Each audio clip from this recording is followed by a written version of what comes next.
Members, just so that we are in line with the rules, I didn't notice we have another agenda today, so we would have to go back, adjourn, and then we'll convene. No?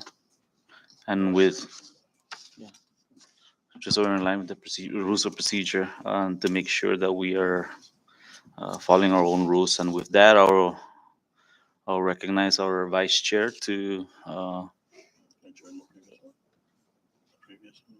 Do we have? Okay, okay. And because it's two separate agenda this morning and this afternoon. Yeah. Okay. All right. And with that, just so that we're in line with our rules of procedure, the chair motions that we adjourn this morning's session without objection. And with that, we are adjourned. And it's 1:02 p.m. I call this Ways and Means meeting to order. The agenda has been passed out in advance.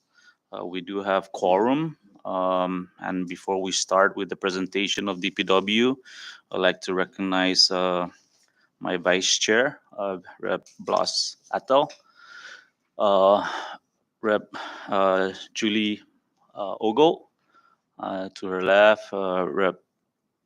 and our now chairman, Rep. Sablan, and to his left, Rep. Camacho Angelo, and to his left, we got Rep. Roman Beneventi, and to his left, we have Rep. Manny Castro, and to his left, we have our soon-to-be member, Rep. Flores.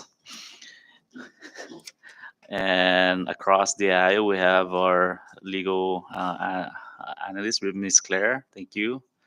And then we have soon-to-be member as well, Rep. Yangtamay. Thank you. And member Rep. Vicente Camacho. And with that, I will now recognize the vice chair to adopt the agenda. So moved, Mr. Chairman. Thank you. And there's been a motion made by the vice chair that's been seconded. All those in favor say aye. All those opposed say nay. The ayes have it. Moving along to item 3, public comment. Is there anyone in the audience that would like to make an official public statement? With that being none, I'll invite the Secretary of DPW to please step forward and bring your team forward.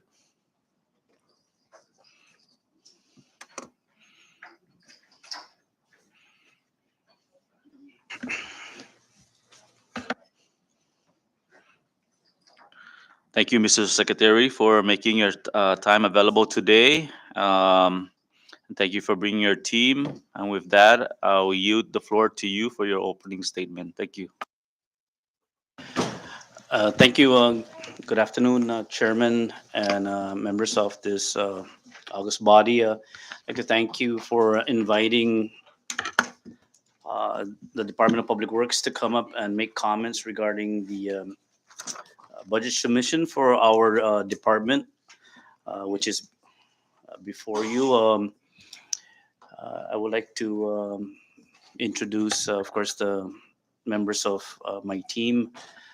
To the far right, I'm sorry, to the my far left, Miss Rita Siren. She's in my accounting office, and then to her immediate right is Mr. Pete Camacho, who is my director for administrative services. I have to my immediate right Mr. Tony Camacho, who's with, or who is the director for the technical services division, and also covers highways and others. And then, of course, our you guys are familiar with our engineer Igisani Salazar. And we also have just walking up to the table, Mr. Blas Mofnes, who is our director of solid waste. And I believe this comprises the bulk of the budget.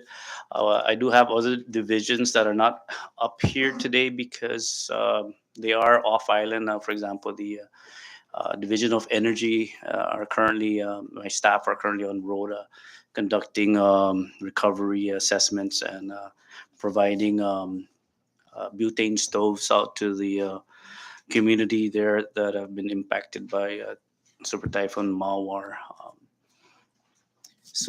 Before you, you have our budget submission as um, presented. The biggest item here that you're going to notice that's not listed is operations. We are going to basically run our office based on how this department's ability to maximize its operations with certain caveats. That being, for example, the solid waste revolving fund.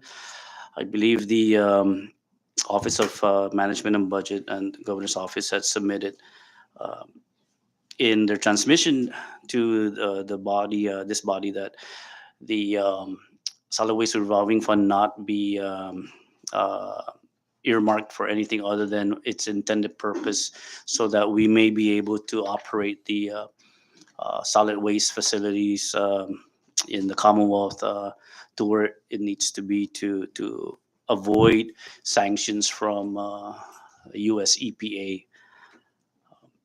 The Federal Highways Division, we're on track at this time with the projects that are laid out. We've just completed our 20-year master plan, and we, as a Commonwealth, we work on 4-year increments of that master plan. So that's already been adopted. Copies will be distributed amongst all of the members here uh, very shortly. We encourage you to look at it so that um, every time the department comes together for its 4-year review, we can prioritize based on the needs of all the precincts in collaboration with the limited funding that we receive. The notables right now we have are we're working on adjusting our fee structure for floodplain. As you are all aware, the CDBG DR disaster grant. A lot of our residents here are availing of that program and rebuilding their homes that was devastated due to Super Typhoon Mewtwo and floodplain certifications that properties are not in a flood zone is being generated. We do have grants that are in place to study these flood zone areas so that we can update our floodplain map so that we all know and are aware of flood issues, and we can use this report for mitigation uh, whenever possible.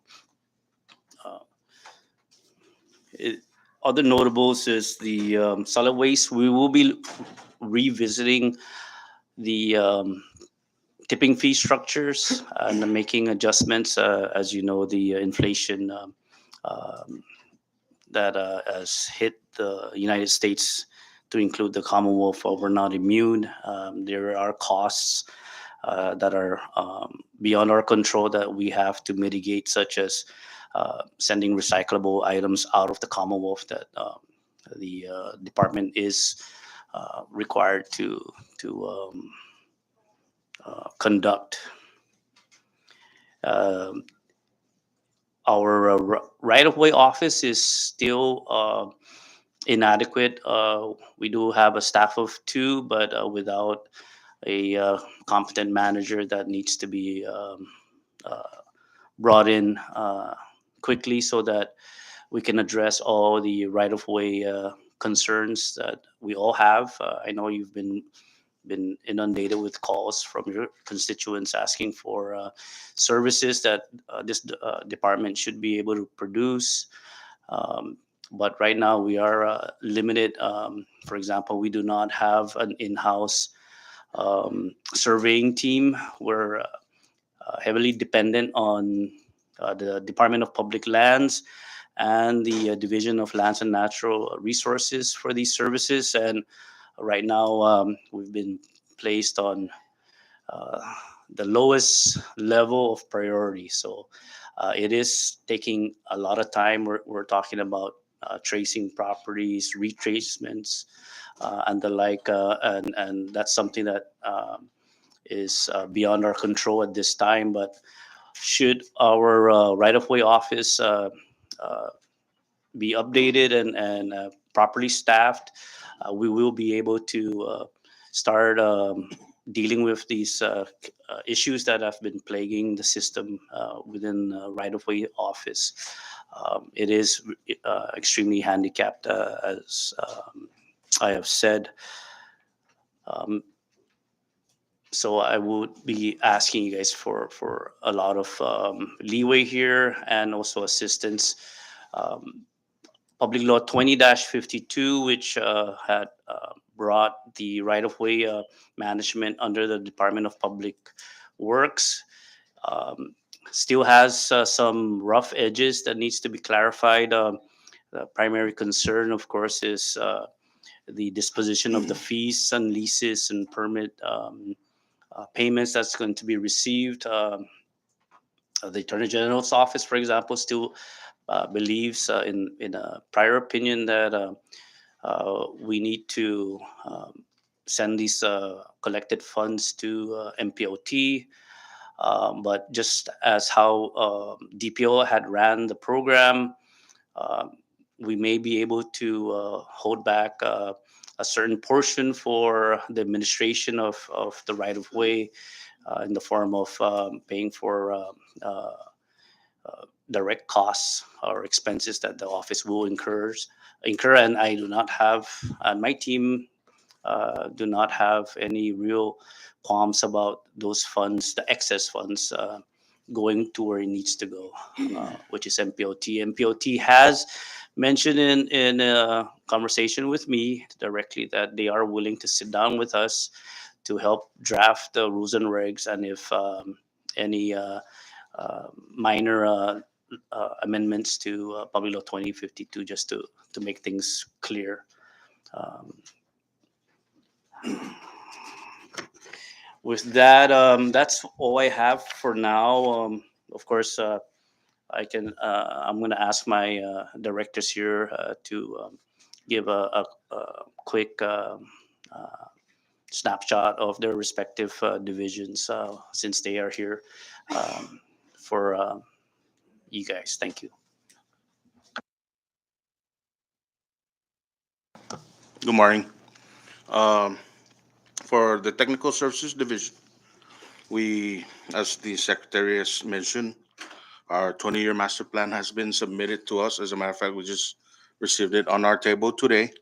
Part of that master plan basically outlines the Territorial Transportation Improvement Plan, which we publicize and request for a hearing through this process. And in that process, we initial um, budgetary items for different projects that are related through the master plan. The next 4-year projection of what projects are going to be on there. That includes Saipan, Tinian, and Rhoda. With that said, some of the existing projects right now um, totals up to about $50 million for the next 4 years. Um, on the highway side, not including the local appropriation, and up until FY 2026, the Transportation Improvement Plan has been approved by Federal Highway.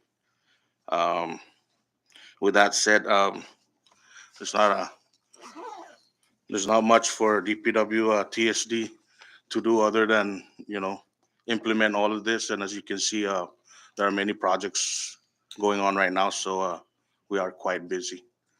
But please feel free to ask other questions in mind, and we'll answer. Thank you.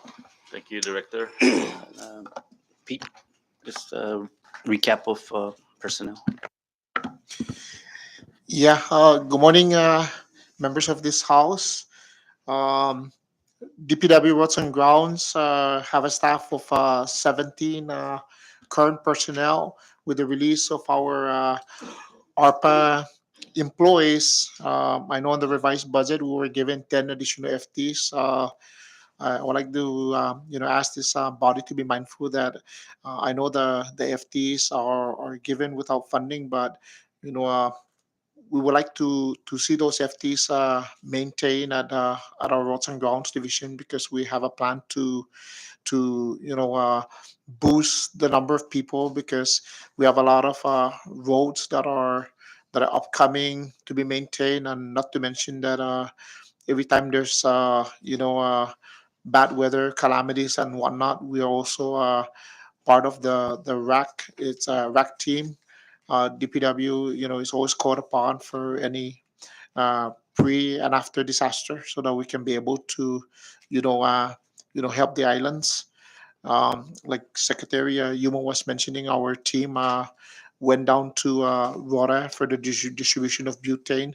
Um, just for this particular typhoon Mawar, we were able also to send our team of engineers and for and our Salway's guys to do some assessments. So we need a lot of help at DPW. Uh, Other things, I know that we're trying to revamp our technical services division within the right of way. Secretary Yumua mentioned about having two personnel. We have to pull up from other divisions just to get the program up and running, but we were very short staffed.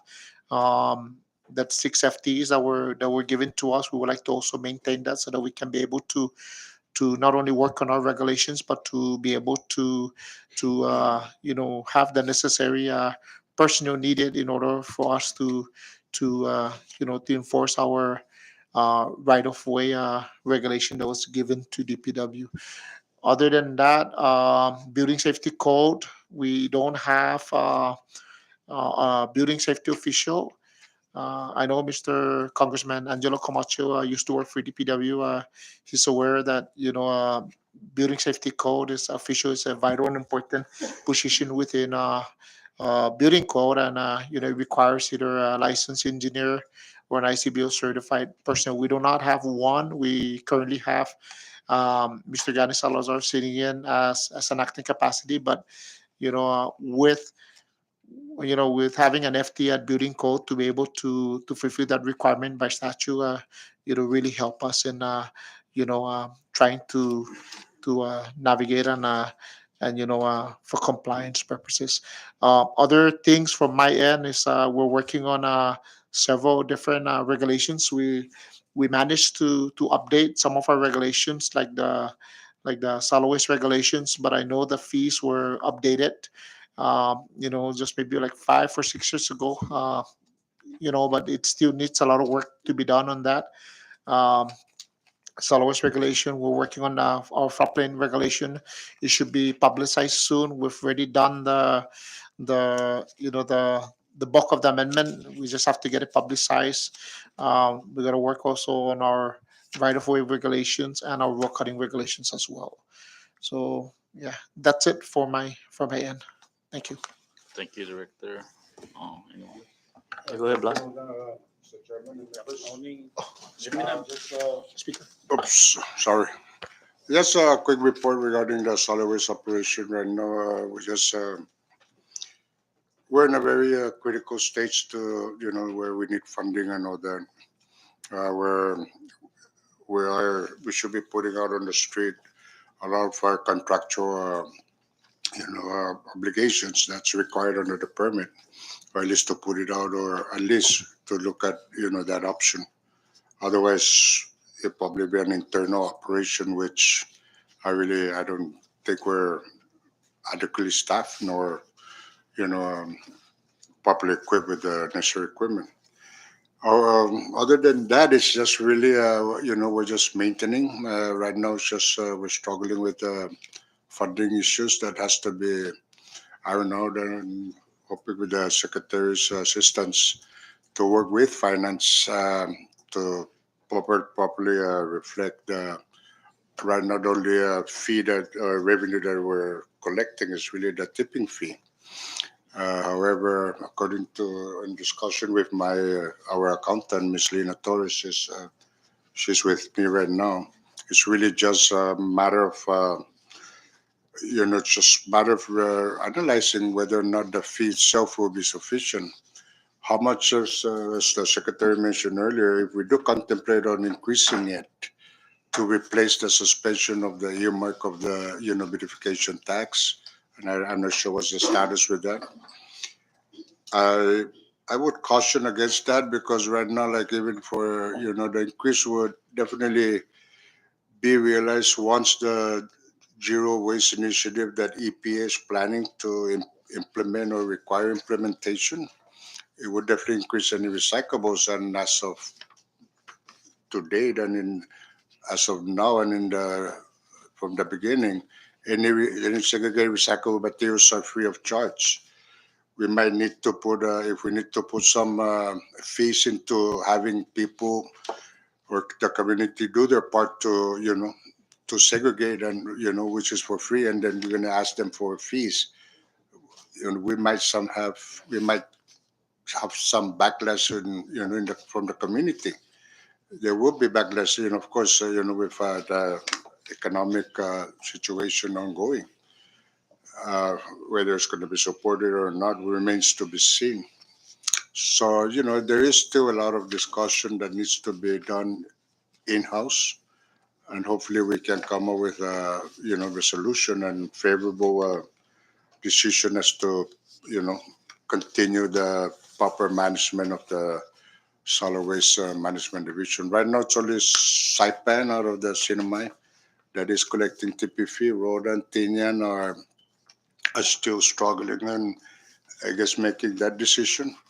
Nonetheless, we'll continue to give them guidelines as to what's best for,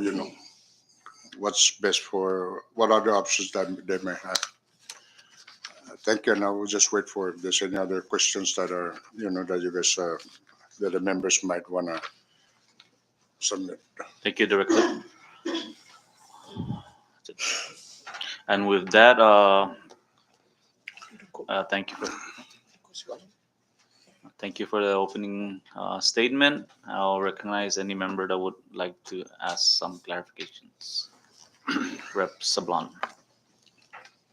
Thank you, Mr. Chairman, and good afternoon again, Secretary and your team. Just for the record, I just wanted to ask on the Territorial Transportation Improvement Plan, is the Texas Road in Precinct 2 part of the latest approved TTIP? I'll have Director Tony answer that question. Thank you. Right now, for that portion, we cannot put it in the TTIP only because the right of way has to be cleared first.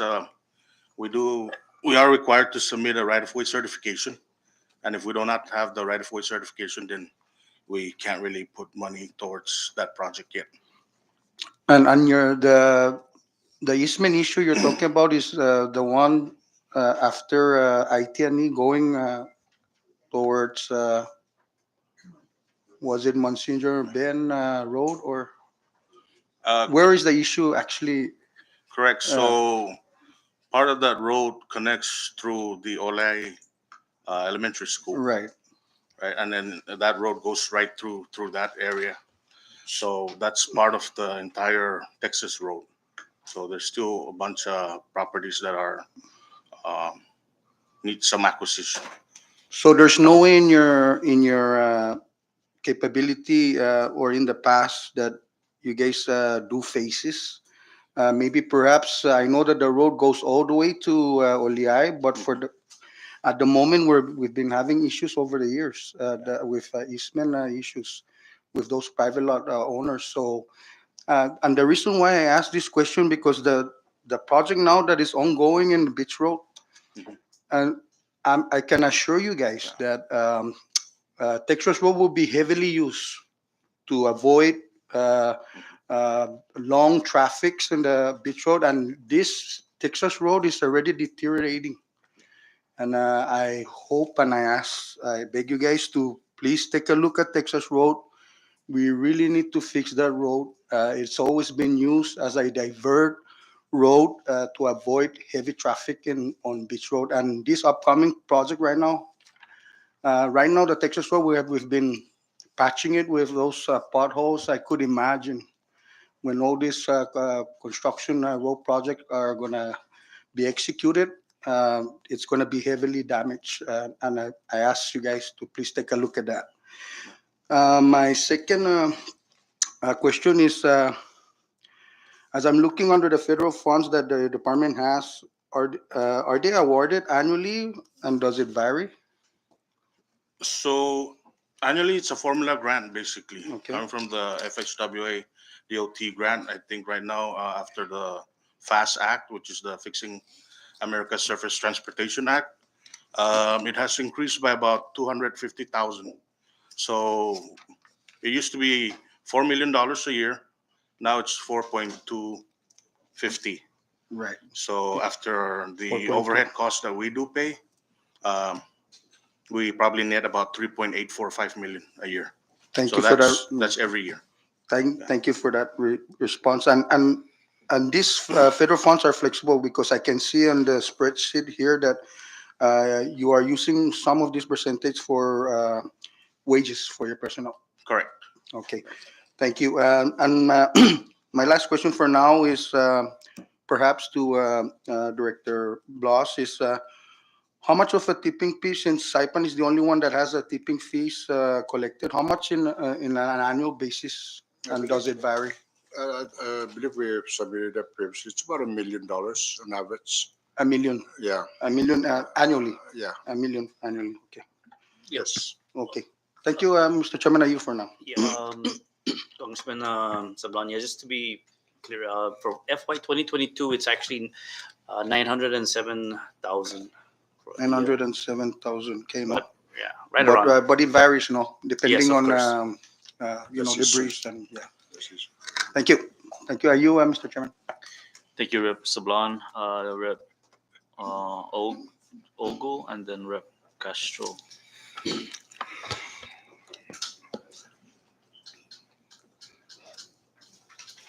Thank you, Chairman.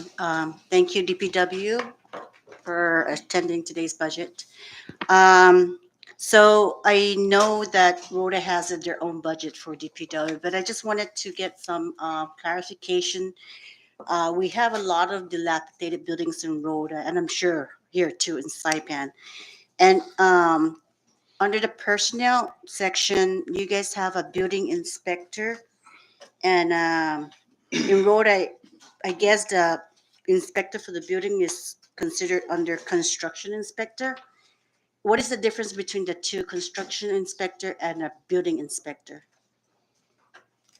Thank you. I'll have Mr. Sagani Salazar answer that for you, Congressman. Good afternoon. Okay, I believe it's just the wording is most likely the responsibility of building inspector and the construction inspectors. It's almost the same. The only the building inspectors is primarily for buildings, and the construction inspectors could be on the roadways or buildings, and that's the only the difference with the two positions. So for the construction inspector, they have also the responsibility to inspect dilapidated buildings and find those that are abandoned. Yeah, that's correct.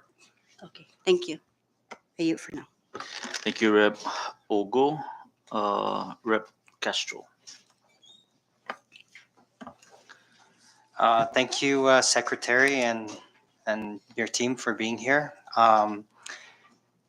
I too share the same sentiment with Texas Road in our precinct, but I think it's getting to the point where majority of the people are using it. It's like no longer acting as a secondary road. If you just stand and stand from Tunwakindoy Road in Aslito, and you just see how much traffic is coming from different parts, Cagman and Precinct 1. A lot of people are driving in through CK, just to avoid traffic, especially prior to school hours. Um, so that really does put a lot of pressure. Thank you for all the speed bumps. We may be requesting for some more. But yeah, really, with the future plans, when we look at the roads for maintenance, a lot of times there's like not enough money for sidewalks or curbs. But if you look at some of the roads, at least like let's say San Vicente in Precinct 1 up into the at the compound, there wasn't enough money for a sidewalk, but there's a curb on the road, and that road still looks okay compared to a lot of the roads where it's just paved with no curb, no sidewalk. So hopefully in future planning we can really look towards having at least a curb, and to prevent issues like cracks and potholes. But I hope that our culture, we changed the culture of just paving the road and really incorporating walkability sidewalks in our precinct. A lot of people, a lot of students and kids, walk and ride their bikes, but it doesn't create a culture of walkability. That's why a lot of people just try and ride the car, because it's not really conducive for walking. But this is it's a trickle down effect. If we have more spaces for walking, it's going to improve our overall health. It's from an economic standpoint, it's going to reduce the need for a car if walking space is available. um, the other thing is issue of flooding, especially in Precinct 2, and I know you guys have been working on it. um, but is there a way that we can you know it all ties down to funding, but let's say like that issue with flooding in Susupi, in front of the mobile gas station and Joe Sizemore. I know there's a plan to address that, but in the meantime, can we at least dig a temporary ponding basin so that flood water can just go in there? Or the same thing in WSR on the corner where Mariano Bermudez lives. Um, that also has a big flooding basin. I mean, PSS there has it's public land, so at least a temporary hole at the minimum, just so that it's not on the road. I know there's a lot of regulations and everything, but it's years, and there's got to be some kind of temporary fix for now. Um, if you guys can help us with that. Sure thing, Congressman. Thank you for that. Uh, this, just to take a step back and talk about Federal Highway, I actually went and took a couple of online courses, um, and really they're not. I take it back. I went online and I found a couple of courses that it seems to be just out there, and I watched the video. Didn't get any kind of certification or anything, but I did run through it. And uh, in a nutshell, basically, Federal Highway, the way it works for a layperson is everything starts with the community, the legislative body, for example. Um, if a particular roadway needs to be opened up, you legislate for it. If the roadway needs to be upgraded, again, you legislate and fund for it.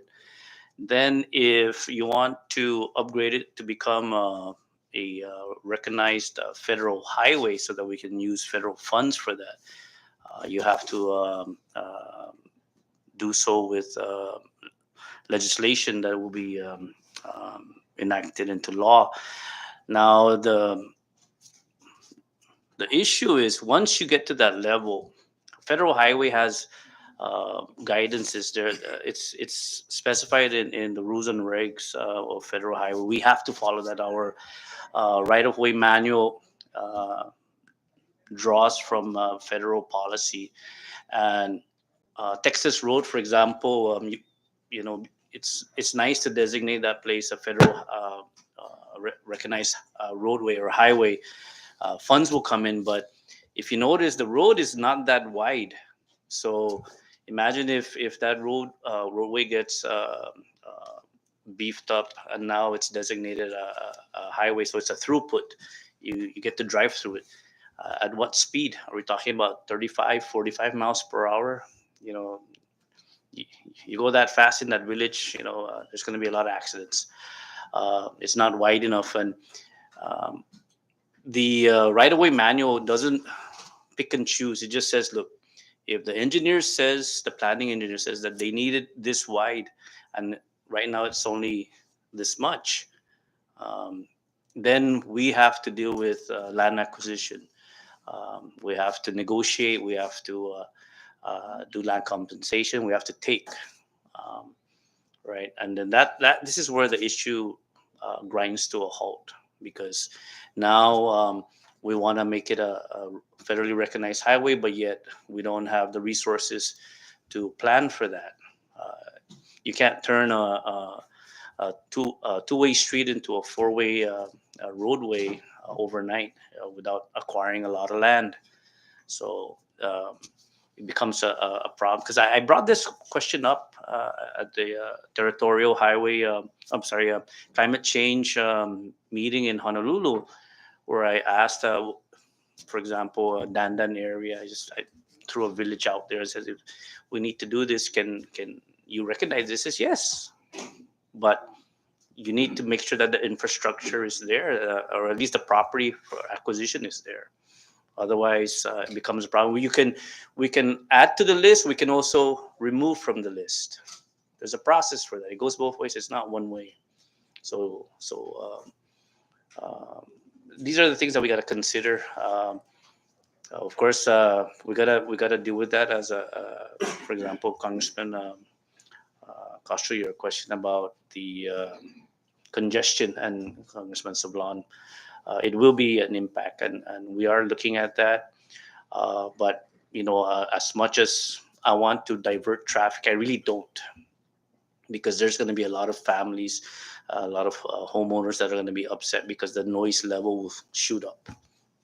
Okay, so something to think about, but I'm not saying it's not impossible, but we just have to really come to the table. And leaning into your question about the flood zone in precinct 2, we have to work hand in hand with DLNR, so that we can try to figure out how to get these runoff water either diverted from the source as it comes down.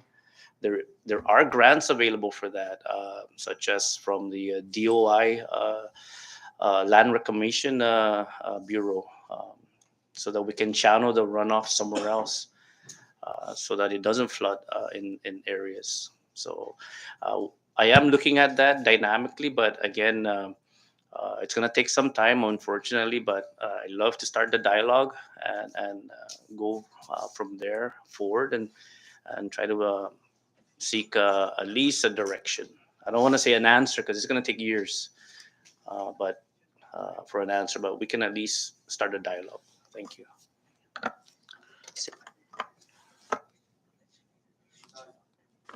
I look forward to working with you guys on that. The other thing is, a few years back, my grandfather introduced a bill that became public law, and it was regarding advanced disposal fees. That, so that concept was, for example, all the waste that comes in at the port, you charge a fee for it in advance, and it goes to the department, and right now it sits with BCQ, but Rep Ato mentioned that for years nothing's been done with that. Is that something DPW would like to be housed? Um, the short Right. answer, Congressman, is yes, because at the end of the day, we are responsible for that recyclable item or trash. We have to deal with it. Yeah. If it shows up at the transfer station, it will get processed. If it's to be shipped out, we will pay for that. It comes out of the department's account through the division of solid waste. That's why we're really impressing now, and we thank the administration for. I believe this might be the first budget enactment that will not ask for the suspension again of the solid waste revolving fund, so that these monies can go. Because as Blas mentioned earlier, we collect about 900,000 in tipping fees. The operator of the landfill, MES, I'm paying that company over $1 million a year. So right there, we're negative. So how is solid waste operating? Well, I'm stealing from Peter to pay Paul. That's what I'm doing. Okay, I mean the math is really simple. It's not that complicated. So on top of that, US EPA, which gave the CNMI the license, the permit basically to operate the landfill, requires us under 40 CFR to have a financial assurance that if some reason we're not able to pay to cap cell number one, there's funding readily available to do so. We actually have that funding already in place, but it's slowly being built up every collection period, and it gets reserved. So I can't really just tap on that. So even if I tell you that the solid waste revolving fund gets about 3.5 million annually, doesn't mean that I have that available to me. Yeah, okay, because I have to reserve that. It's in the law that was in place. So it's all about flexibility when it boils down to this, and this is what I'm going to be asking, because I know this is also the first time in this budget submission that you see in your binders um, uh, special accounts, and those are restricted accounts because the legislature, this body, your predecessors made sure that these monies that are being collected and placed in a special fund cannot be used for unnecessary expenses, travel, and purchases. And I'm a firm believer in that. And I used to be a member of this body, so that I respect. So the thing that I want to take away from today's meeting is you got to give us the legal flexibility. I'm not here asking to steal from another department. I'm just asking to be allowed the flexibility to work within my means, because when I did the rough math, um, this department actually is a revenue generating department, but as such, we're a target for being scalped, and I fully understand that priority is always going to be health, education, and safety. But at the end of the day, we still need to provide services to the community, which is transportation. We got to make sure that the roads are safe and accessible. We got to make sure that we have a place to dispose of our trash. Otherwise, the U.S. government will do it for us at maybe 10 times what it would cost for us to do it ourselves, because they're not joking around. They will take over our operations if we don't do it properly. The Clean Air Act and the Clean Water Act are the two biggest environmental issues that every community is always concerned about, and they want the government to make sure that we don't get poisoned, if you will. Right? We just want to live our lives and know that the services that we're paying our taxes towards is being met. Thank you. Thank you for your time, Chair. I yield my question. Thank you, Rep Castro, Rep Angelo, and then Rep Camacho. Thank you, Chairman, and good afternoon, DPW team. So So this is in regards to Director Peter Camacho's comment on regarding the building official. I do see that it is still a vacant position. I know that the CNMI or Saipan specifically is recognized under the International Code Council. So I think you guys should look into the international building code requirements for the building official. I do know that it just they just follow the minimal standards. So maybe even if we have to amend the legislation or the law, we can possibly sit down together and look into it. But I do know that it's an easier or less requirements versus what our law currently states. Uh, yeah, I just wanted to throw that out. And then another thing is I do know that the building inspectors, no, it is a specialized position. I know the CNMI government invests a lot of money and time into sending them off to trainings and whatnot. Um, I think it's fair to consider to maybe give them some kind of protection and possibly look into maybe converting them into a civil service position. If that's something we can look into and maybe suggest, and that's just my recommendation. Uh, Again, it's we can't the CNMI government can't keep hiring new personnel and investing so much money in trainings and those kind of stuff. So I just wanted to throw those stuff out. Thanks. Okay, I'll work with the language and stuff for having the DPW employee, because I know under the statute they're all under accepted service. I know that their position are not, some of the positions that are there are not special unique, except for the engineers and the building safety official, of course. Um, I know, and like I said, I know previously when you were there also, we send a lot of our inspectors from Saipan, Tinan, and Rora to get their certifications and stuff and other trainings and conferences. It's much more cheaper to just send a code master to Saipan to be able to train and have everybody come to a venue. And we did that at one point. Um, we've been trying to do that since the last time we had one, but the problem is sometimes we're so remote and out here in the Pacific that some of the people that want to do travel, and we ask them, say, "Hey, can you come and give us those kind of services and training?" But sometimes they're reluctant, but we'll continue to reach out and stuff. For the meantime, employees are taking some online courses that are available, which are free, through the web page. And we DPW is also a member of uh of ICBO, and we continue to renew those membership.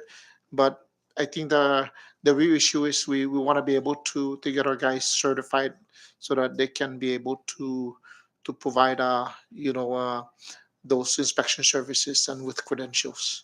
And I do agree that with the investment that we throw into these staff and over the years, and I just hate to lose it, just for other reasons. Thank you. Uh, are you yielding, Rep? Okay, thank you. Rep Vicente Camacho, and then Rep Marisa. Uh, Thank you and welcome DPW staff. Quick question. This is under the federal funds. How many employees are getting paid under the federal funds? Thank you, Congressman. It's in two parts. We do have the Division of Energy. They are all funded for under two grants, the SCP grant and the WAP, which is the weatherization. And Grant. their paycheck is coming out of the federal funds, Yes, right? 100%. Nothing from the general. And there are how many of them? There From should- the energy, let's see, five under energy. 500 energy. How about under technical? I'll hand that off to Mr. Macho. Some of them, on the technical services division, I think there's 5 of them that are 100%, and there's probably 2 or 3 that are 50-50. That's Okay. Um, so out of 104, how many are actually getting paid under the federal funds? You say some of them are 50-50. That's another composition.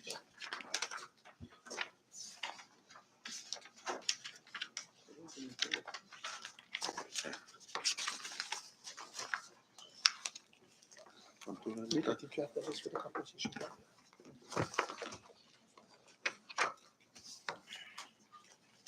So anyway, I see under energy division, there is 12, Yeah, there are vacant positions. but only 5 of them are getting paid right now.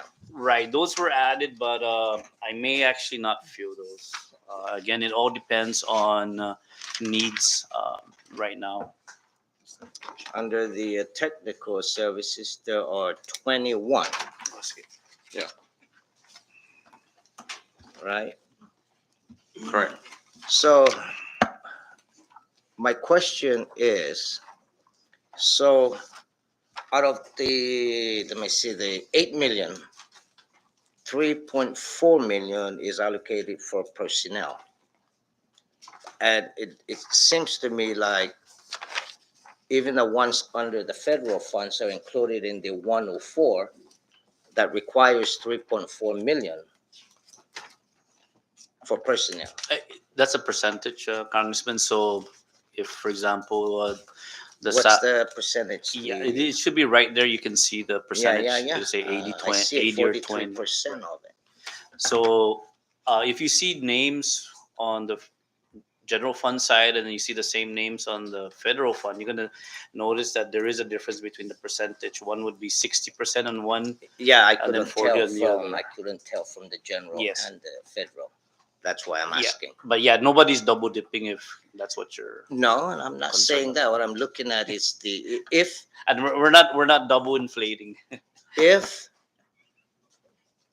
the people, the staff that are being paid under the federal funds, if you remove those numbers, you actually should request for less for operate personnel.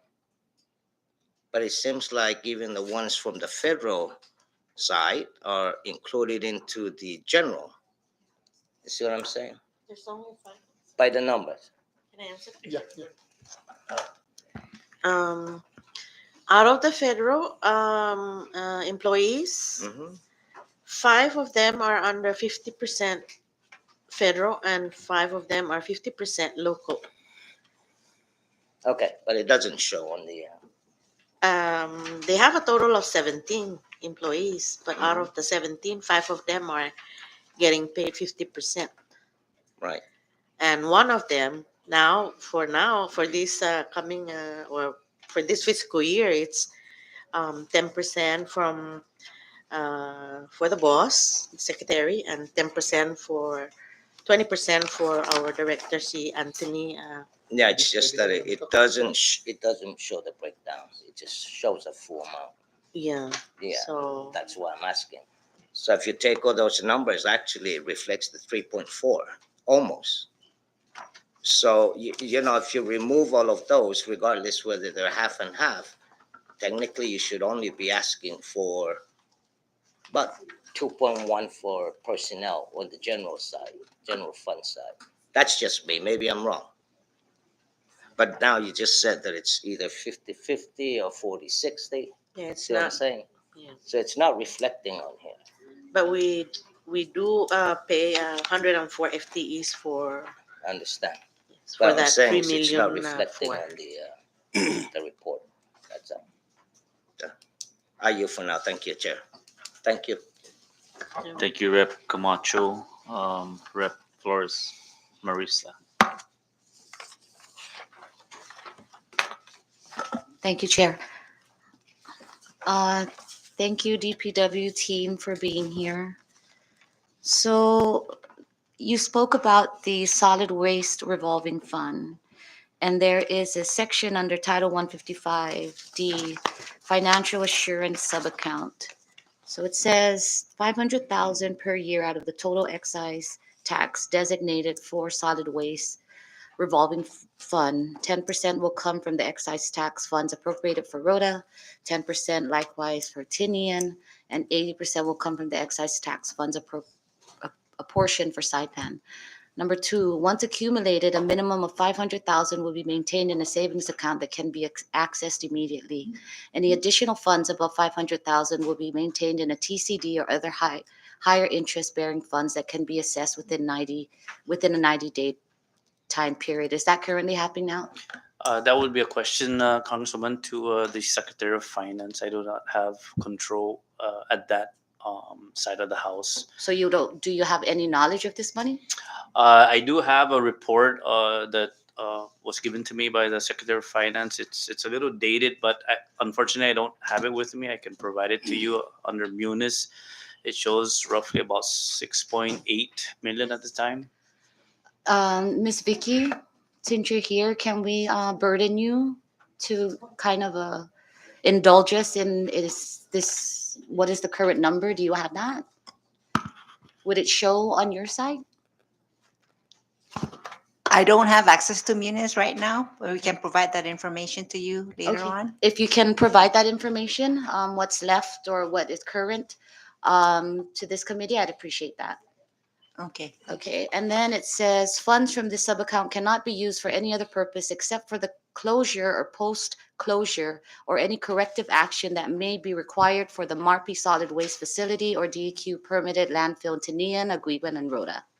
Number four, the amount will be annually reevaluated and adjusted as necessary by the Department of Public Works, Solid Waste Management to account for updated closure and post-closure for the Marpi Solid Waste Facility and landfill Tinian and Rhoda permitted under the CNMI Solid Waste NMIAC Title 65, Chapter 80. So that, I guess, is my first question, and we will get an update from Ms. Vicky and, of course, Secretary Yumo, if you could give that to us. May I continue, Chair?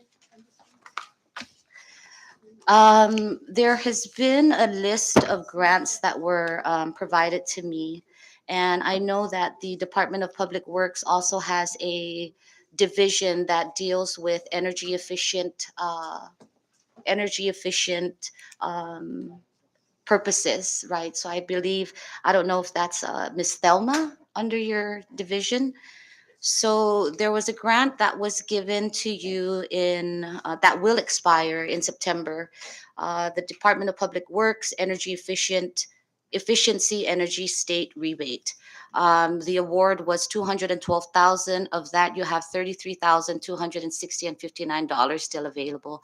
Do you foresee spending all of that by the end of September, or will you be requesting a extension?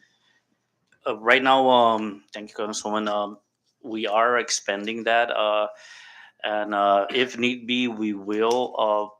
It would be dependent, of course, on the grant details. Unfortunately, like I said, Thelma's not here. I can get you that answer at a later time. Just to give you a brief on how the program is.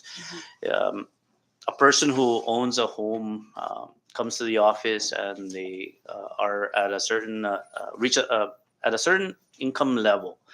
I don't have that information, but if you qualify, then your home can avail of weatherization products, meaning elastomeric coating or whatever's needed to drop the temperature in your home. That also includes changing out of air conditioners or refrigerator. Right. If it's refrigerators and air conditioning and the like, it's a $400 benefit per applicant. They receive a voucher. They take it to the appliance store of their choice and transact. They get that discount. Yeah, I'm familiar with the right. program. Okay, so we're pushing that out as we speak. I did give Thelma instructions that if we're running out of time and we're not going to get extensions, are we prepared to have those monies expended for, let's say, government buildings? Mm-hmm. That is available as an option so that we can help reduce energy consumption of the government. So Good. our priority right now is still with the public at large, but once we hit a certain critical date, Mm-hmm.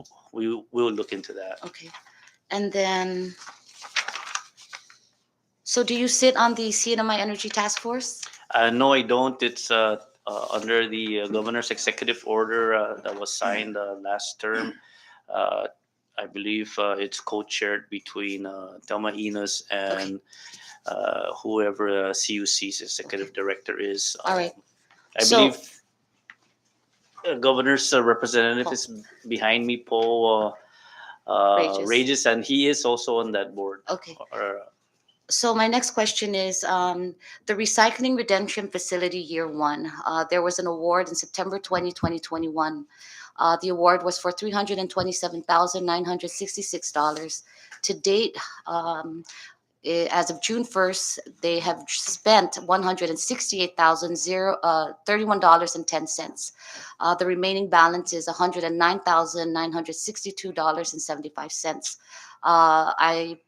It doesn't have an expiration date, but will you be, obviously, are you familiar with this grant? I believe that's a grant that's administered under or through the Office of Grant Management. It was given to BECQ to manage. It's supposed to expire September 30 or until funds depletes. There is a reason why it went that route, but be that as it may, as to why it went to BCQ and not solid waste, which I did address Okay. in an offline conversation. Do you feel that it should be given to solid waste management? It should be, because again, we have to deal with it regardless whether the funding is sufficient or insufficient. Are you working with Mr. Cabrera on that? Both of them, I did inform them that once this program expires, I will be expecting a full accounting of the program so that I can report to this body how this department can continue to move forward with it together with solutions to getting a funding source. And Okay. we can discuss that at Okay. a later time. So also on Title 155, you have your fee schedule or your tipping fee schedule. When this was, and I'm sure this wasn't during your time, or I don't know if it was during your time, but when this tipping fee schedule was designed, was there a methodology that was applied? That I cannot answer. Maybe Pete, he's been here like what, 25 years? Congressman, Congresswoman Flores, what I do know, when we started working with the regulation and trying to amend it, we were having a hard time trying to see how could we adjust the fee structure for solid waste. But I'm aware that the person that was in charge at the time before the opening of the landfill, Mr. John Harder, which apparently is not here no longer. He was the one that kind of crafted with the solid waste management task force the fee structure. And like I said, we amended the fee structures. I believe it was 5-6 years ago. But I had this discussion with the secretary because of inflation and a lot of the changes in our operation and the way we do business in trying to ship out recyclables. Apparently, every year or every time we get a chance to ship out, things, for example, tires. Yeah.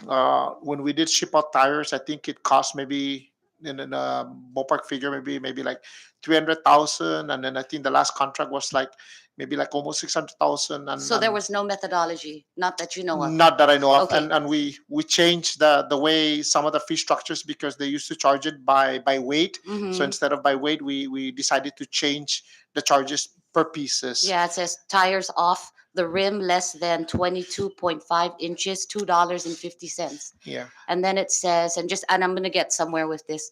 And then it says dead carcasses, small cats, dogs, $3. And then it says whole deceased animal carcasses, large. I don't know what that means, whether it's a cow or a horse, Yeah. but it says $35. So So, I mean, those are the things, right? When I say methodology, you kind of factor all of this stuff, right, inflation, export, import, whatever it is. So- But was there a methodology, yes or no? no. No. Will you be using a methodology to when you make the changes this time around? Yes, definitely. We had a grant that was given to DPW, and unfortunately, it made a study for waste characterization. But what I was hoping regarding that grant was to do a fee structure study. Okay. Apparently, the grant didn't muster enough money Okay. to support that, but definitely we need to study a wage structure. The only thing that we're basing ourselves in regards to wage structure is look at other places like Guam, Hawaii, and that have similar Okay. settings to the All island. right. So my last question, thank you, Mr. Camacho. My last question, Mr. Blas. When people come into the facility, do you guys collect data as to which village turns in the most garbage? I mean, I'm just curious to know No, because I would really like to see that data. I mean, which precinct here? I mean, you can't probably compare precinct 3 because that's a lot of commercial buildings, right? But if you're gonna take it by village, like Chinatown and Mihaville, I mean, that could really tell us, right, how much waste. And what types of waste are you even collecting data on? What types of We- waste is going in there? Well, we can I mean, try, based on this, on to answer these- the first question. Really, is we can try to see if the Uh-huh. customers Mm-hmm. are can will cooperate. Mm-hmm. The other avenue I would look at is really talking to the haulers, because some of them have customer, like private haulers taking their debris. Okay. So we don't really identify Mm-hmm. where they're coming from. Mm-hmm. Even if we do ask, the question is, are they going to be telling us the truth as to, Right. However, again, the other, there are plans that are ready for construction for the two convenience centers. Mm-hmm. And we basically recommended those as Gondo and Kangman being the most populated communities. So even example, if we do construct Dasgono, hopefully soon, it still encompasses San Antonio, partly San Vicente, as Perdido, Okay. Pinasiso, Chalancanoa, Okay. or even Susupi for that matter. Mm-hmm. So even that, I don't think we can actually get, All right. but maybe when we do have the zero waste implemented, Uh-huh. hopefully we can, come up with creative ideas to do some, reward for the most recycling for which village, right? I mean, anything would work. I mean, you Yeah. guys have a zero waste initiative here that which was awarded in 2021 for 127,000. Of that, you have 20,000 left. So, I don't know what that's used for, but I mean, obviously, it seems to be working because you guys seem to be spending the money. So, I yield for now, Chair. I guess we round robin, but I'll wait for the next round. Thank you. What next round? Uh, Rep, anyone for the first round before I recognize Rep Ogo, Rep Beneventi. First row. First row. Thank you, Chairman and Secretary. Boy, this is a very interesting budget hearing. Yeah, I just like to first I like to. There's only two things that I like to mention.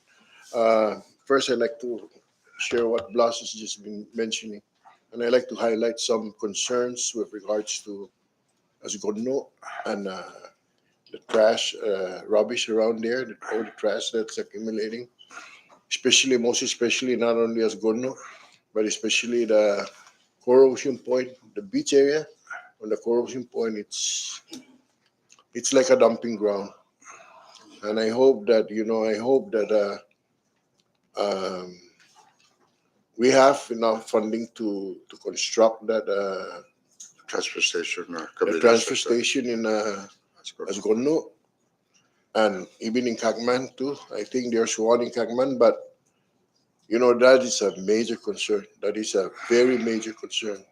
That's one thing too, and I think this one correlates with another concern that I like to share with the secretary.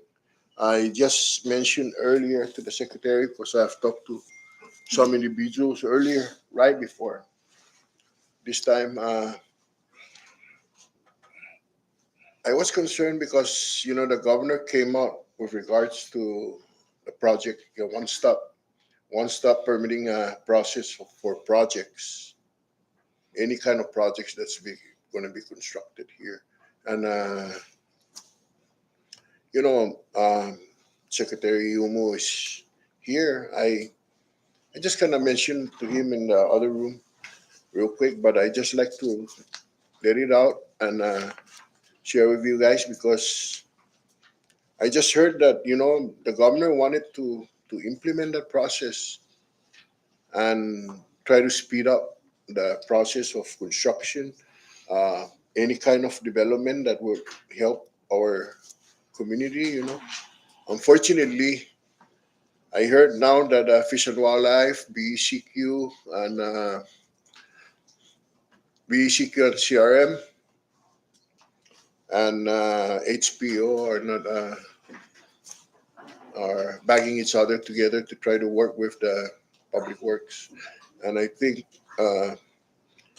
they have to figure out something how to who to to handle who's going to be the lead agency with regards to this as they put it in place.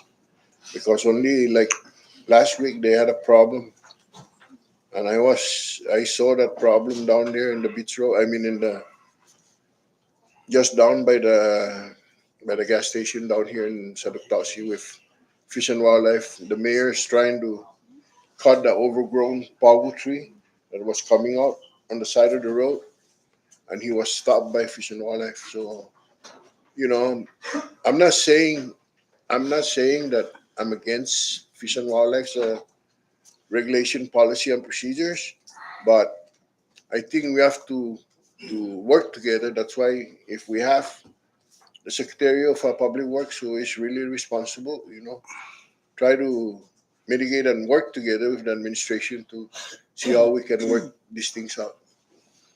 Mr. Chairman, yeah, go ahead. Congressman, just two things regarding Asgono construction. I heard there's that the CIP has been approved for the construction because we're still waiting for the funds to free up from the ASADA grant under the EPA administration. But CIP has received some. We still gotta confirm this for the construction of at least Asgono. I do agree with you in regards to fish, the permitting, fish and wildlife. It's problematic, and I think that should be taken up with that department. Fairness to the secretary, because just an example, it's really ironic that the U.S. Fish and Wildlife had the approval earlier, while local Fish and Wildlife took them about 7-8 months just for some permit issue with the MARPI ongoing rehabilitation project. So there in itself, for me, at least in my opinion, what the problem is the fish and wildlife are moving stuff and just kind of delaying. So we'll probably come to an understanding as to what needs to be done. And thank you for that. And that's really a concern, Secretary. Um, that's the basically what I want to share with everyone. Thank you, Mr. Chairman. Yeah. Thank you, Rep. Benavente. For first round, Rep. Thank you, Blas. Mr. Chairman. Then Director Rep. Mafnas, you mentioned that CIP will be paying for the Asgono Well, Mini transfer station? yeah, because the design has been completed. It's 100% ready. As a matter of fact, we don't have as much as fish and wildlife issue as Gono as compared to the The Cagman area. Cagman, because of again for those endangered species. But I heard to our staff because we're no, we're in communication with Liz Balahaja, kind of Okay. asking us to our engineer, and then our engineer Mr. Andy Bautista will discuss stuff, even to the point where we're still waiting again for the Sutter grant, but at the same time, some of the funds under the Sutter grant does not. Some of the issues that we have doesn't qualify us, such as operational issues. So we try to see other alternative to go through CIP for for improvements. And I believe I was told by Mr. Batista that the funding for the construction of the Sgono has been okay, at least preliminary okay. We need to. And it'd be 100% from the CIP I office. believe so. Okay, so that would free up about $600,000 from 20-67 that maybe that we can reappropriate that can assist DPW with the other stuff. But sorry, Secretary. All right. Well, that money's there. We appropriated that money back in the 20th legislature. Also, on the local level, we appropriate about $300,000 for that. So that's almost approximately $1 million plus monies that was actually designated for that. But if CIP funds are going to be utilized to address the Zgono project, maybe what we can do is use those funds that were appropriate as mitigation funds for your CAGMAN, or if the LNR is willing to give up credits to DPW to address that issue, then that would actually save us even more money. But Secretary, the biggest cut from the department's request and the governor's proposal is under the solid waste management under operations to the tune of many millions of dollars. The request from the department of the $4.1 million, are this for a lot of it for equipment for the landfill?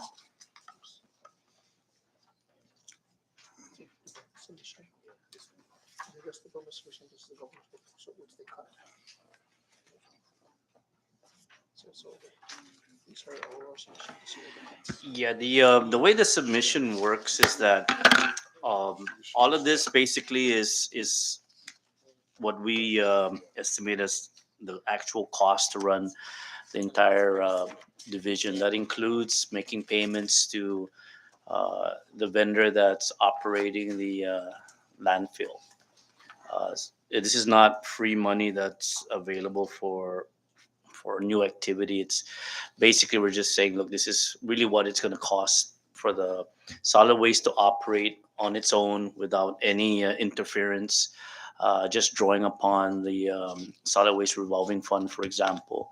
As you can see, it's already the solid waste collection or through the beautification tax is not going to be enough for this. So it's what we've been saying many times over, is that to operate a solid waste facility, to include the transfer station, is short. Um, how we've been this department has been doing it over the years is a miracle, quite frankly, knowing that the solid waste revolving fund was suspended every budget year so that the government can operate. But within the executive branch, you know, they were able to basically make ends meet.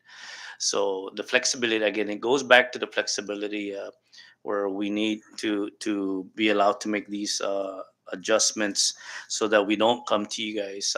Right now, we're going to be the bad guys here because we're poised to raising tipping fees. So it's not going to be an act of the legislature. So we're going to take the brunt. We're going to get the complaints, and we're going to be preparing for that eventuality, because the last thing we don't want to do is raise the tipping fees to a point where we're going to see more illegal dumping of garbage strewn out all over the island, or islands in this case. So we are cognizant of that. So we're trying to find some way of adjusting ourselves so that we don't break the bank of the community at large. Okay. And thank you for that. And that's kudos to DPW for being able to address that. But if you even take the reprogramming authority of the department head and the administration's reprogramming authority, that's way beyond 30%. If you really look at the structure of the landfill itself. Right. So we're right, but again, when you give the administration the authority and not the department, then of course the administration gets to choose among other departments what the priority is. But if it stays within the department, then it's my responsibility now to make things work. I can't say that I have another pressing concern that I have to migrate funds over to. I just have to deal with my department and my department only.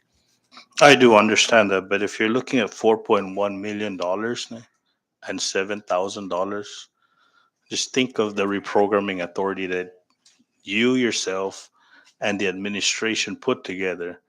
That's way beyond 25%. I mean 30%. So Right, and I'm also cognizant of the fact, Congressman, that these are just projections. Again, it's not money in the bank. It's the assumption that we will collect these in the coming fiscal year. So I'm counting my eggs in the basket, not what's going to come out of the hen.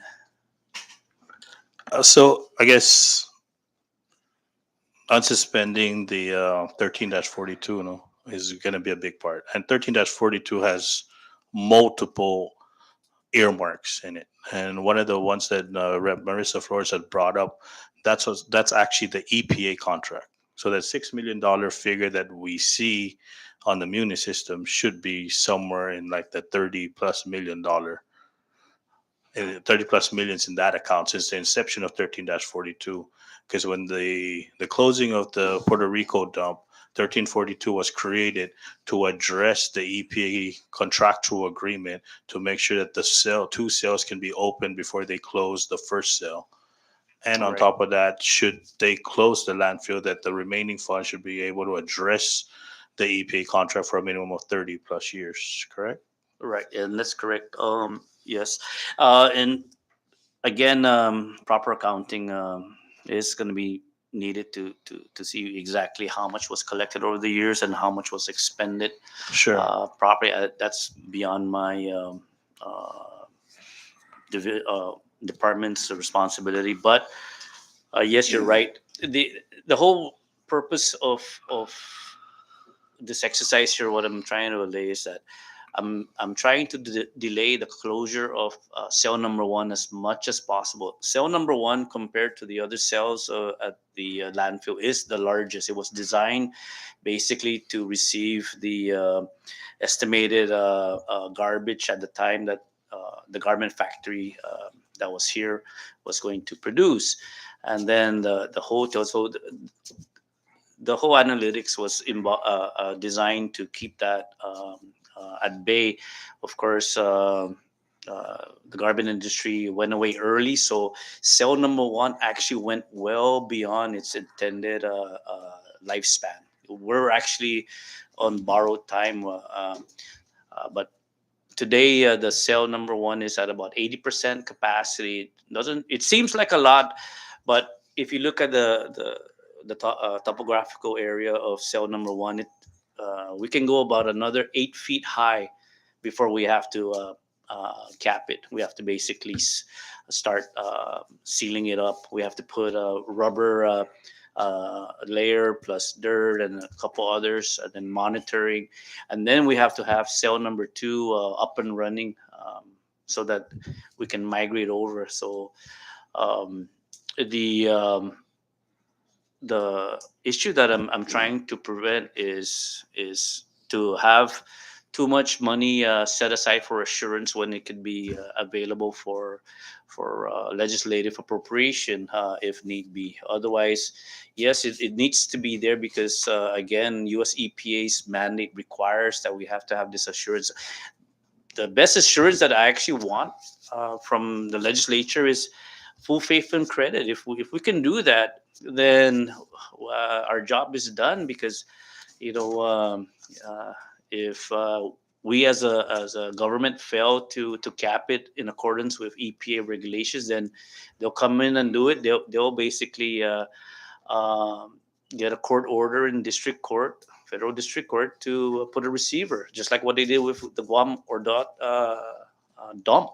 There are plans in place. The question is, what do we want to do? What are our priorities? If I can get an assurance from this legislative body in the form of public law that says the government will back it, will guarantee with the island of somewhere. I'm not gonna say name an island and get in trouble. So, um, so the point here is that we have multiple ways of addressing our funding issues, and I'm being very flexible. I'm giving a lot of options so that I don't spend unnecessarily. I don't want to just say, give me the money and don't worry about it. I want to work with you guys. I know my team here wants to work with you guys. That's always been the theme here, is that we're all in this together. So whether we like it or not, we have to solve it together. Okay, and I appreciate that, and I'm glad that you will be looking into. I forget what line item is it. I think 1342G is Right. what the EDA or EPA contractual agreement of the source, and if you can trace back and you can provide this body as to where the funds were actually utilized. Because if you remember, since the inception of any austerity or cost-cutting measures within the CNMI government, starting the 15th legislature, that was the specific one that they couldn't suspend or touch. I will reach out to the Office of the Public Auditor and inform them that this body has asked for a complete accounting, and that I will get you an answer as soon as practical. Thank you for that, and also if we can get the Asgono transfer station, if that's 100% CIP funds that's going to be addressing that, Yeah. then we can make reappropriations of 20-67. Okay, I'll get back to you with that as well. I did have a meeting with Liz Balahaja, and U.S. Department of Interior did authorize CIP funds for Asgono to the tune of about 2.4, but because it's federally funded, the NIPA process is going to begin this period, so it's still going to take some time. Sure, and that's fine. So long that if the funds is there, then it actually frees up some local monies Right, that we can reappropriate to other obligations, possibly to DPW. Yeah, and we are not calling it, and please to the body, it's not a transfer station. It's a community convenience center. It's not designed to receive commercial processing of waste. It's just for the community in the area, especially for those that cannot dispose of their own trash.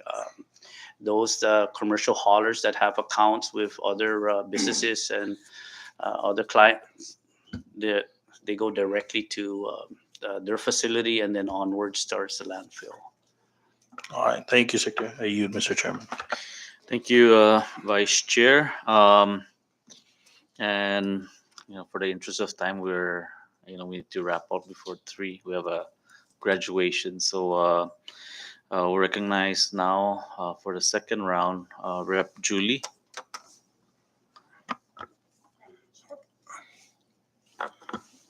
Thank you, Chair. I'll make it quick. So this is regarding the 25% hazardous pay differential.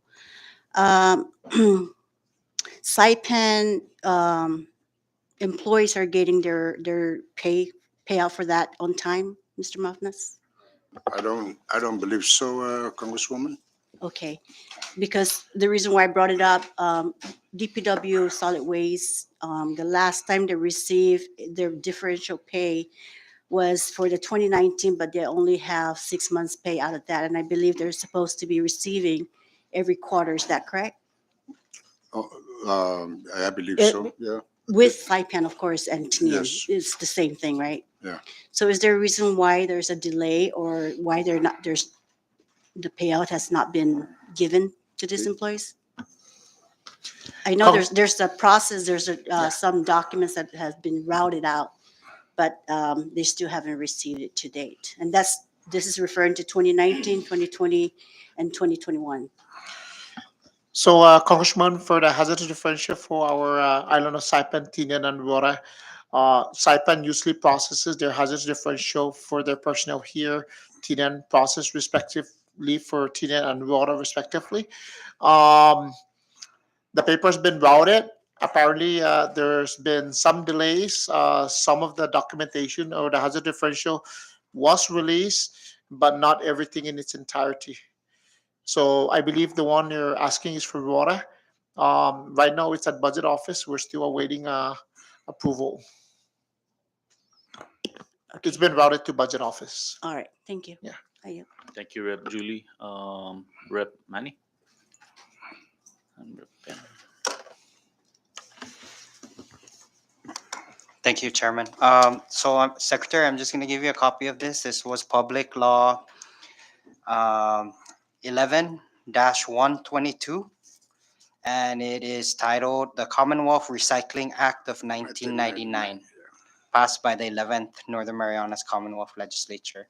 So my understanding with this is it gave authority to DEQ. At the time, it was DEQ, but um, and it allowed them to promulgate their own rules and set fees, but it wasn't really expanded. So I don't think they're really taking advantage of this law. So let me know if this is something, because I'm like what you're asking is pretty much already in this law. It's law. It just needs to go to the right agency. So take a look at it and let us know if you need us to fix it to make it suitable so that the people that are doing the job are getting the resources to do their job.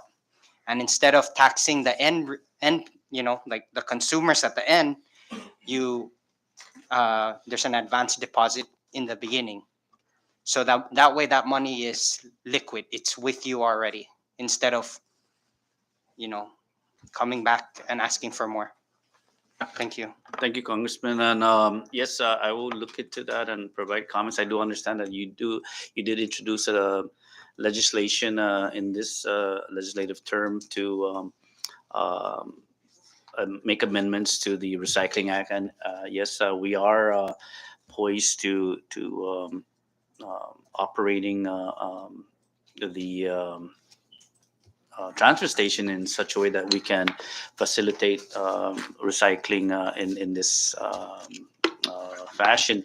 I did have a conversation with the BCQ administrator, Mr. Eli Cabrera, and he did explain that BCQ is more or less kind of like the US EPA. They are a regulatory body. They're not really an agency that's supposed to be conducting this type of activity. It really needs to be with the Division of Solid Waste. Again, because it's not just cans, it's also plastic bottles and all metals. Right now, we're fortunate that we do have a couple of recycling businesses on island that are receiving metals and are shipping them off island. If, for example, Triple Star, if they're not here, and Ardman, if they're not in place, then we would have to do that. And we actually are in some respects. We have shipped off items such as appliances, the e-waste. I had a meeting with the commissioner of um, public school, the PSS, and Mr. Alfred Adda. It boiled down to us telling him that the PSS really is our largest producer of e-waste, and we understand that. We're not saying it's a bad thing. It's this is the education of our children. They need to have the proper and updated technology so that they can learn. Now the question is, how do we recycle or dispose of these items? And we want to be able to achieve that. But in doing so, we need to make sure that these equipment, like the monitor in front of you, or your laptops, do not get it wet. Keep it dry in a covered area, so that when we're ready to collect these items and ship them off, for example, South Korea is our biggest recipient of these e-waste electronic items, used items, because e-waste, if it becomes e-waste, is basically it got wet or it was exposed to the element. Now it's trash. Okay, that's e-waste. But what we want to do is we want to capture these items before it reaches that level, so that we can send it off and it can be recycled, it can be resold. It just needs to be cleaned up, whatever. Just like with the tires, um, South Korea now as a market, if the tires we ship off are filled with dirt or trash inside the tire well, it will be rejected. It will be considered trash. That's why we have to send clean, recyclable items out. If it's contaminated with any other source like water, or even bitter nut spit in a plastic bottle, it will be rejected, and we're going to basically bear the cost of uh, receiving that container back. So it's a big challenge for this division. So. Additional information will be forthcoming, but we're up for the challenge. We know that this is really the norm in the industry, so we want to be able to develop this the way it really needs to, so that we have less trash going into the solid waste, and a lot composting, a lot of recycling, a lot of chipping for green waste, so that we can reuse. So yeah, thank you. But thank you for the legislation, Congressman.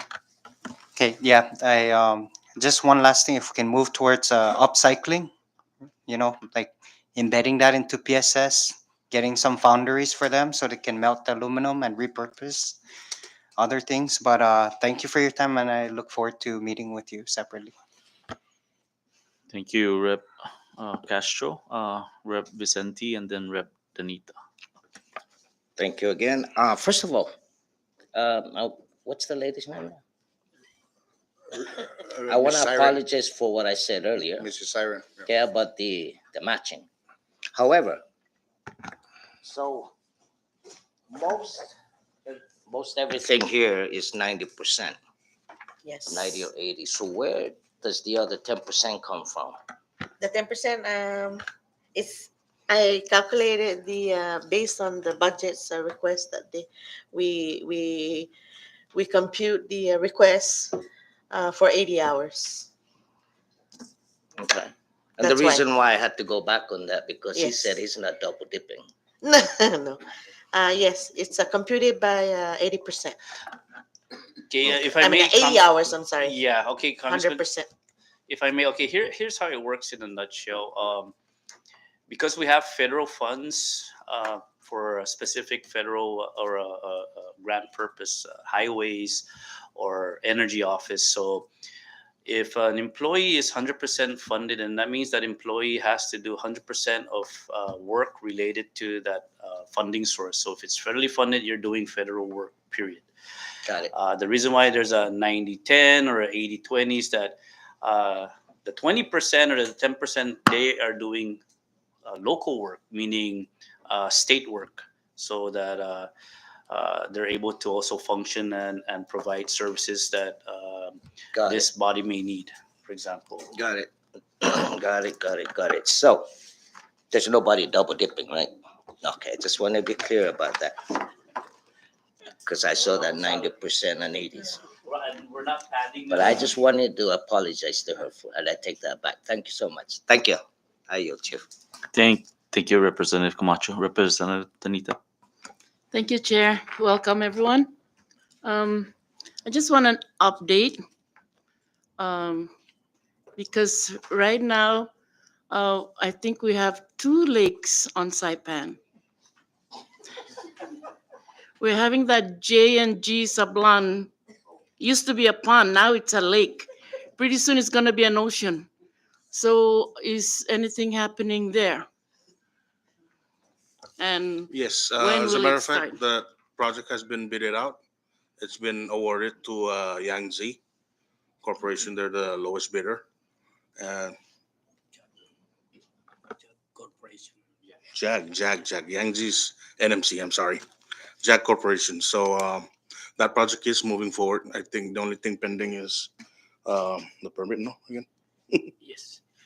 Permit, so Thank you. yes. And another one, the people of Oliai are very happy because the road in front of the church has been fixed, so they don't have to take the other road when they have the funeral mass over there.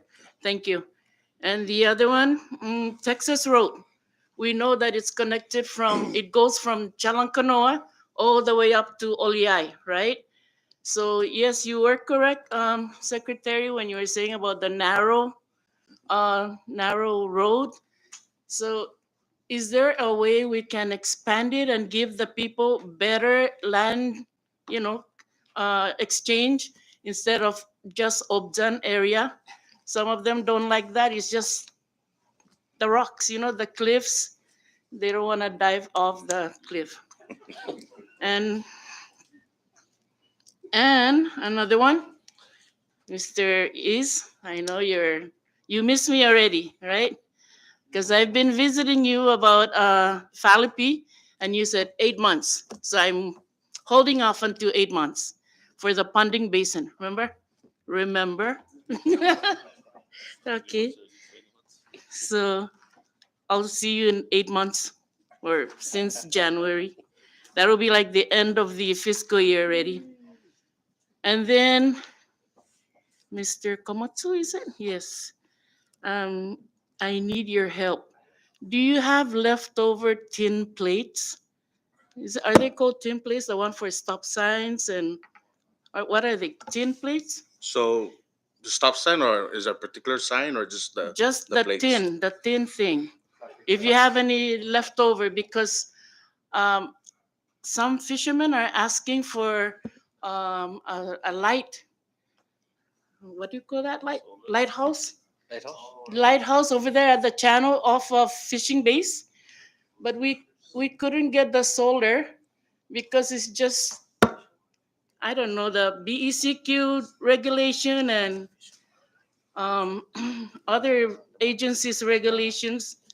So we're down to just the plates where the fishermen will just shine their lights at it, reflect. Okay.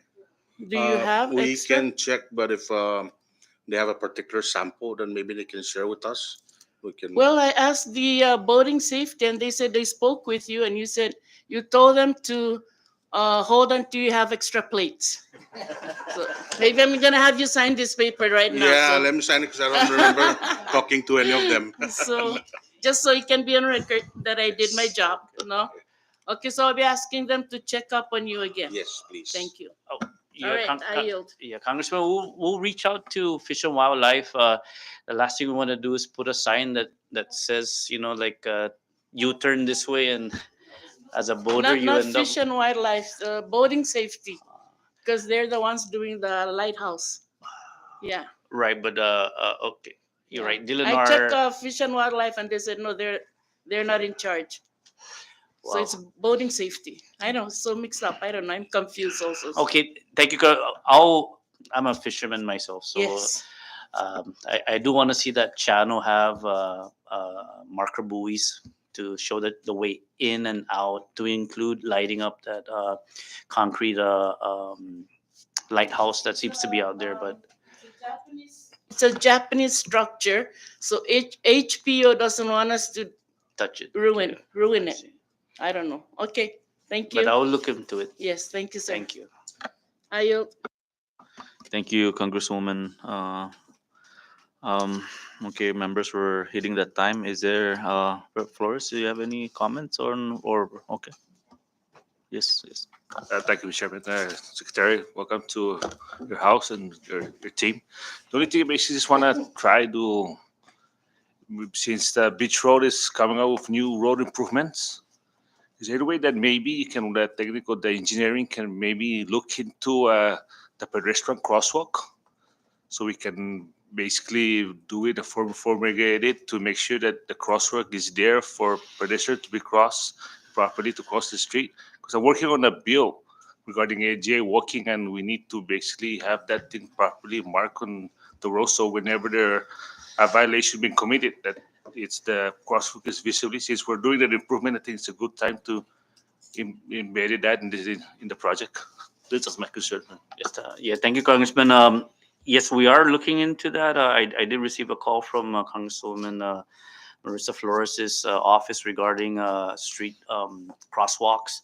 Uh, one of the issues that the department, just from my own observation, is that when zoning approves certain businesses to open up as a convenience store, the first thing that happens usually is you see a lot of walking pedestrians start crossing the street. So it becomes a challenge if there's too many grocery stores along a particular roadway. You're going to expect a lot of pedestrian crossing randomly. So zoning would help. Of course, as a department, we can actually put road dividers that will actually prevent people from crossing. But I don't know if we want to go that route.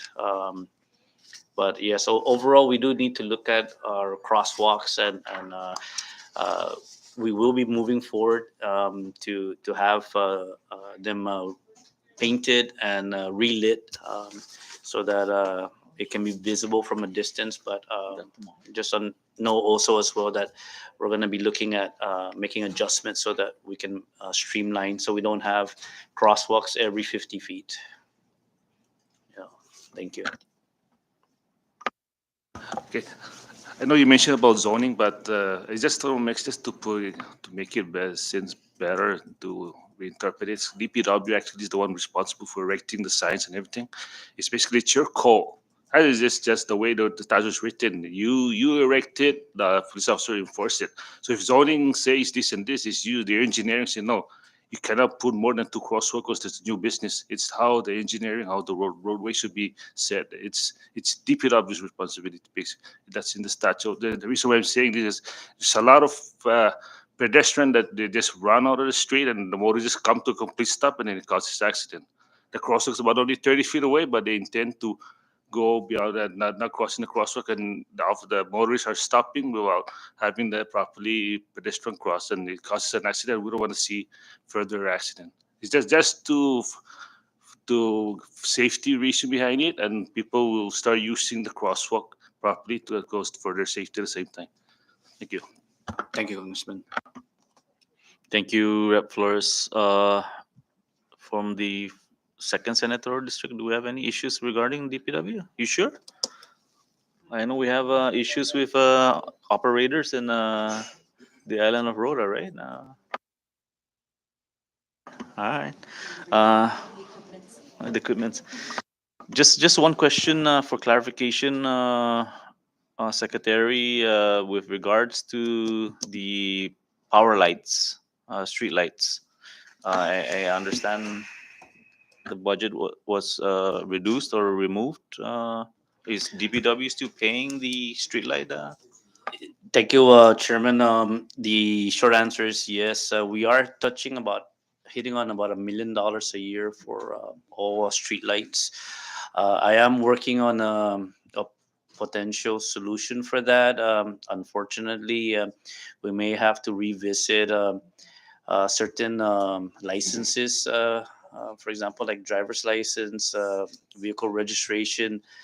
I believe the CUC might be receiving a certain percentage from the driver's license fees. I don't have it in front of me, but we may have to make adjustments where if any those fees needs to be directed for the express purpose of paying for the street light and traffic light power, because as a driving community, we do use it primarily, but of course it's also for security and safety. I think that's where this thing needs to go. It should not be borne by the department, even though the telephone power poles are sitting on right of way. The reason why we have this arrangements because DPW is not authorized to do anything onto a utility pole. That's under the realm of CUC. Um, when the department started many years ago during the early days of the Commonwealth, the Department of Public Works actually had utilities under its wing. So it's one of these fragments from a bygone era that hasn't fully been dealt with. Short of that, I'm even tasking my energy division to see if we can apply for a grant to bring in solar farm so we can plug into the grid and tell CUC just to offset the bills accordingly. So this is something that this body is going to have to address. And I can tell you right now that the Department of Public Works should not be footing the bill for street lights. It needs to go to the proper entity with the right funding source. Thank you, Secretary. I think that's all I have. You have any members? With that, thank you, Secretary, for being here.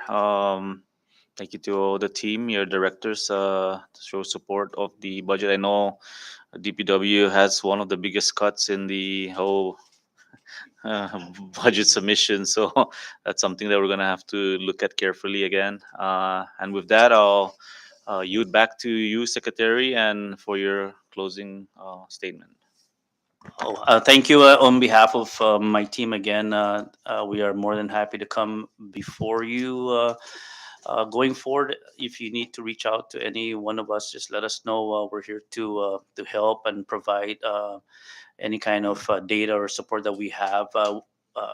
We will be again answering some of the questions that were posed earlier today that did not get answered fully.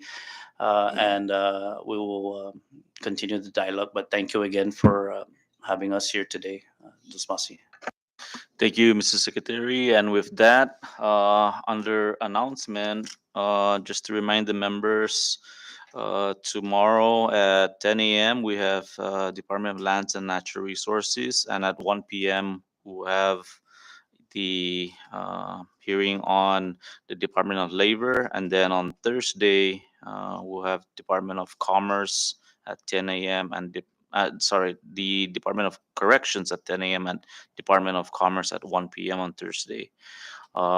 We haven't set out yet for the 10 o'clock Friday with the judicial, and that'll be forthcoming. And with that, the Committee on the Ways and Means will stand adjourned to tomorrow, 10 a.m. Thank you, members.